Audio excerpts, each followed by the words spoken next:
Voilà, retour à l'antenne. Nous avons à l'antenne en ce moment même Nicolas Antonelli. Bonjour Nicolas Antonelli. Bonjour, comment ça va? Eh bien, très bien, très bien. Je vais vous présenter brièvement. Vous êtes le président de l'association Corse-Israël, une association qui promeut l'amitié entre le peuple corse et le peuple juif. C'est assez, particulier pour qu'aujourd'hui on puisse vous inviter. Si je vous avais connu avant, je vous aurais invité bien avant. Alors, Monsieur Antonelli, est-ce que vous pouvez nous présenter plus en détail votre association? Oui, bien sûr. C'est une association qui a à peu près une dizaine d'années, qui était présidée au départ par mon ami Francis Nadig. C'est une association qui a toujours eu, des objectifs très simples qui sont de votre relation déjà bien entendu entre le peuple corse et le peuple juif, mais notamment essayer de développer des échanges entre la Corse et Israël sur les plans économiques, sociaux et culturels. Alors dites-moi, parce que si je vous ai bien compris, vous avez pris la suite, vous n'étiez pas le premier président de l'association. Est-ce que vous pourriez nous rappeler déjà, voilà. Vous pourriez nous rappeler à partir de quelle année cette association a vu le jour?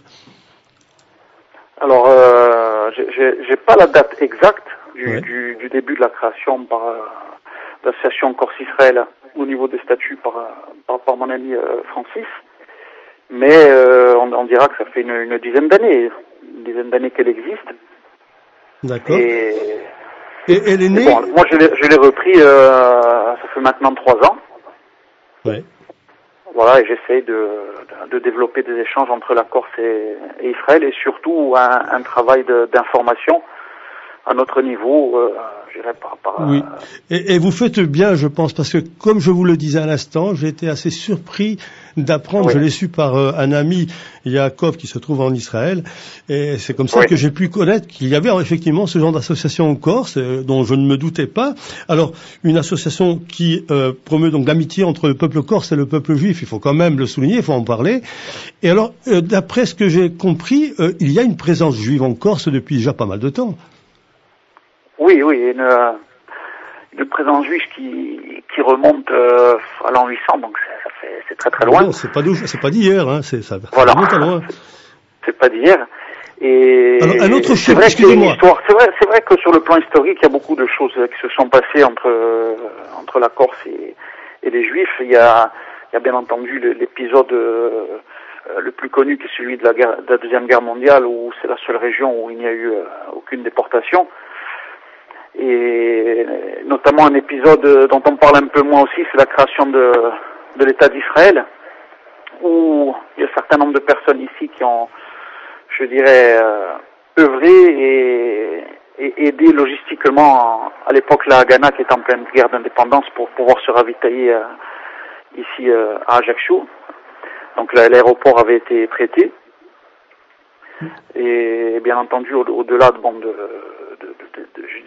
ces faits marquants principaux, c'est vrai que les figures les plus importantes de la Corse, comme Napoléon Bonaparte et même Pascal Paul, ont toujours été des grands défenseurs du peuple juif et des grands amis d'Israël, puisque tous les deux ont toujours œuvré pour rendre la liberté de culte aux juifs, alors qu'ils étaient persécutés un petit peu partout en Europe. Oui, de rendre comment dire aujourd'hui, pour employer un terme d'aujourd'hui, une visibilité au peuple juif. Visibilité qui s'était perdue, avec le temps. Oui, bien sûr. Alors, autre chiffre qui m'a surpris, je l'ai appris, là, c'est, est-il vrai que les Corses compteraient 25% d'origine juive?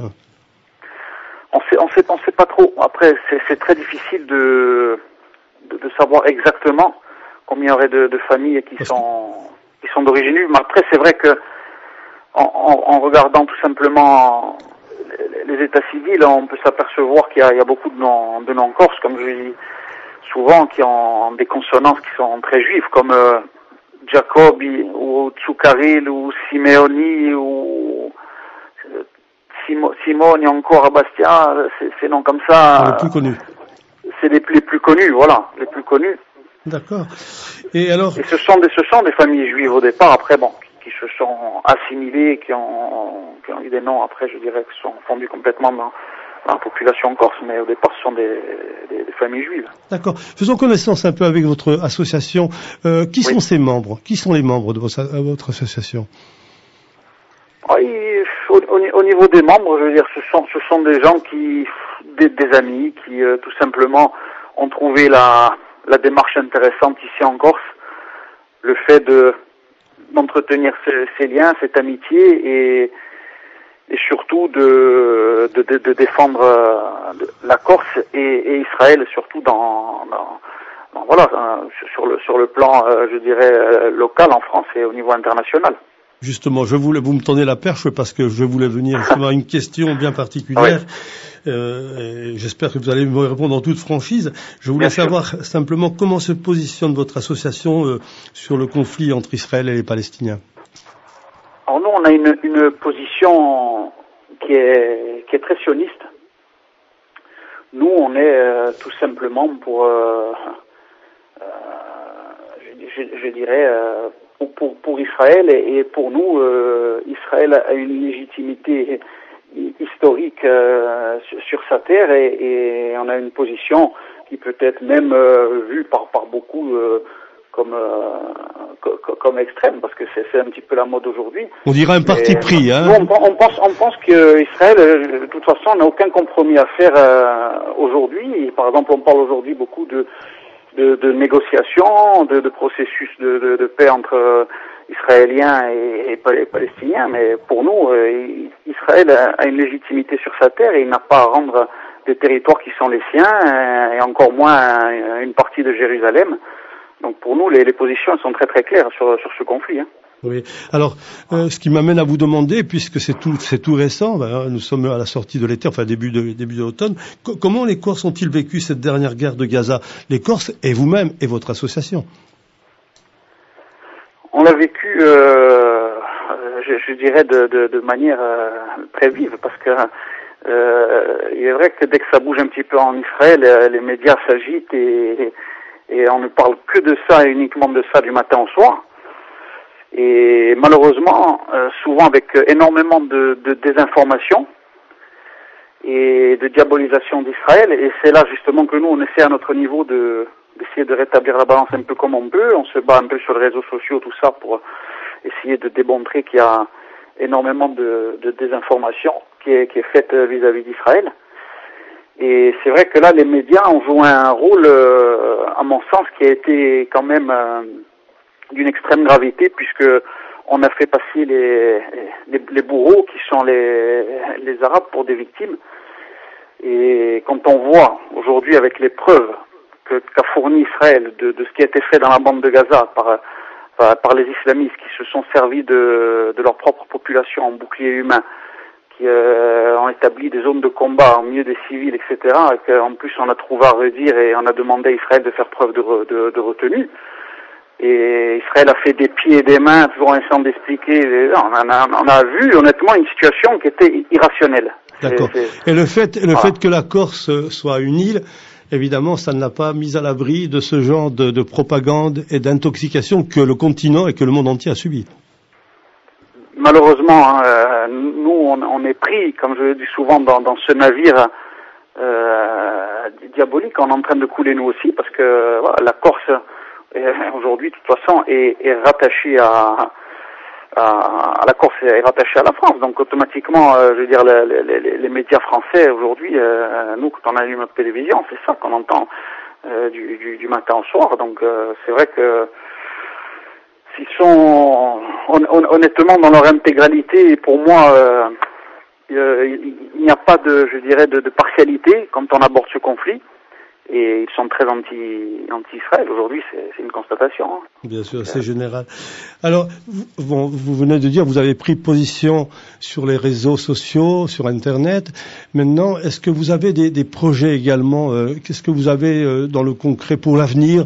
Peut-être pour appuyer Israël, pour faire des actions auprès des Israéliens. Est-ce que vous avez quelque chose? Qu'est-ce qu'il y a dans les cartons actuellement? Il y a, bien entendu, je crois que à notre niveau, quand on a très peu de moyens, il n'y a pas de secret. Il faut inciter les gens à se rendre sur le terrain en Israël. Pour ça, on a quand même beaucoup d'amis en Israël, on a un peu de moyens. On connaît des gens là-bas sur place, donc on peut organiser des voyages. Je pense qu'il faut faire culturel et historique pour parler justement du peuple juif, de son histoire qui est millénaire.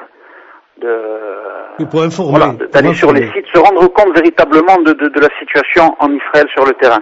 Ça, je crois que c'est un élément. Et d'ailleurs, il n'y a pas que nous. C'est vrai qu'il faudrait aujourd'hui véritablement que Israël essaie de trouver un petit peu des alliés, même s'ils sont peu nombreux dans le monde occidental, pour justement essayer de se battre avec nos moyens, même si on a les médias contre nous, pour essayer de créer véritablement des espaces, des liens, des échanges culturels, pour que les gens puissent se rendre véritablement en Israël et voir la situation comme elle est sur le terrain, pour essayer de casser un petit peu toute cette diabolisation qui est faite du matin au soir. Tout à fait, tout à fait. Mais là, je vous rejoins, je suis d'accord, parce que c'est un combat, c'est une guerre des mots, une guerre médiatique, mais une guerre des mots, une guerre sémantique. Et là, dans cette guerre-là, chaque voix compte. Donc la voix corse compte, elle est importante. Oui, bien sûr, la voix corse compte. Et je sais pertinemment que ce qu'on fait, bien entendu, déjà porte ses fruits. Et je sais que la communauté juive en France, déjà au niveau local, bien entendu, je sais que je réchauffe les cœurs de nos amis, justement, qui sont un petit peu partout en France et qui, en ce moment, vivent une situation qui est catastrophique.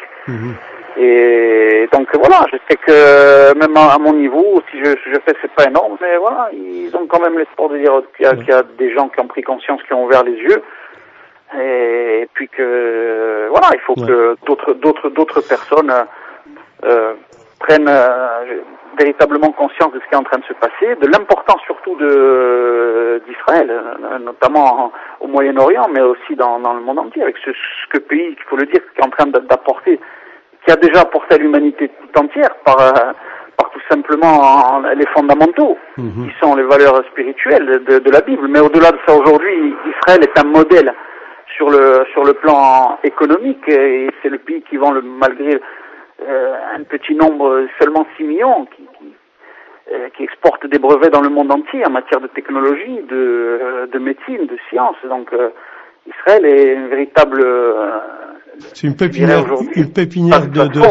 de savants, de techniciens et de génies de tout ordre. Alors, maintenant, une dernière question, Monsieur Antonelli. Comment peut-on entrer en contact avec vous si on désire en savoir plus sur votre association, sur cette association Corse-Israël? Comment entrer en contact avec vous? Alors, je crois que le moyen, déjà, pour voir un petit peu déjà notre travail, il y a un blog sur Internet et qui s'appelle Corsica Israël, que nous avons mis en place avec quelques articles. On a aussi une chaîne sur YouTube qui s'appelle Corsica Israël, où je fais pas mal d'interventions vidéo. Et donc voilà, ça permet déjà par ces biais-là de rentrer en contact avec moi. Il y a une page aussi sur Facebook qui s'appelle Corsica Israël, où je publie des articles au quotidien avec des vidéos, tout ça. On fait un maximum d'informations dans ce sens. Ok, en attendant, écoutez, moi je pense que si vous avez des projets dans le futur, et vous en aurez certainement, bien vous pourrez toujours nous les partager ici à cette antenne. Moi je reste totalement ouvert à toutes vos initiatives. Alors je vous remercie Nicolas Antonelli. Je rappelle que vous êtes le président de Corsica Israël, une association, encore une fois, qui promeut l'amitié entre le peuple corse et le peuple juif. Merci Nicolas Antonelli. Merci, et j'en profite pour passer à tous mes amis de Nice, de la communauté, qui doivent être en train de m'écouter. Donc je les salue et je leur dis à très bientôt. Voilà, un grand shalom à vous. Merci. À bientôt. Shalom. À bientôt. Au revoir.